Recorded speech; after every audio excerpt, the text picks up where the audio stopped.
দেশে একটা সরকার আছে যেটিকে অন্তর্বর্তীকালীন সরকার হিসাবে আমরা জানি, এটা আমাদেরই সরকার। বিএনপি এবং যেসব রাজনৈতিক দলগুলো হাসিনা বিরোধী আন্দোলনে ছিল তাদেরই সরকার। এই সরকারের সাফল্য ব্যর্থতা এটা আমরা বহন করি, মানে যারা রাজনৈতিক দল করি, বিএনপি বা অন্যান্য, তাদের এটা বহন করতে হবে।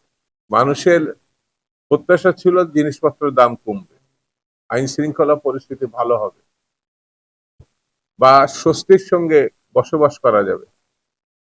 মানুষ একটি নির্বাচনের মধ্যে যে তার পছন্দের প্রার্থীকে বেছে নিতে পারবে। এখন যে পরিস্থিতির আমরা মুখোমুখি হয়েছি সেখানে অনেকগুলো জিজ্ঞাসা তৈরি হয়েছে।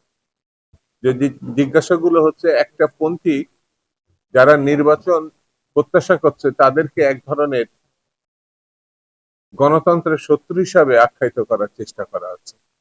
কেউ কেউ বলেও বসছেন শুধু নির্বাচন এবং একটি রাজনৈতিক দলকে ক্ষমতায় আনার জন্য এই পরিবর্তন হয় না। আমার কাছে মনে হয়েছে গণতন্ত্রের উত্তরণের জন্য প্রধান বিষয়টি, সিঁড়িটি হচ্ছে নির্বাচন।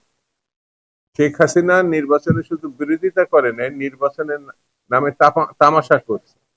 আর এখন সেই নির্বাচনকে আমরা সরাসরি বিরোধিতা করছি, এটা বড় দুঃখজনক।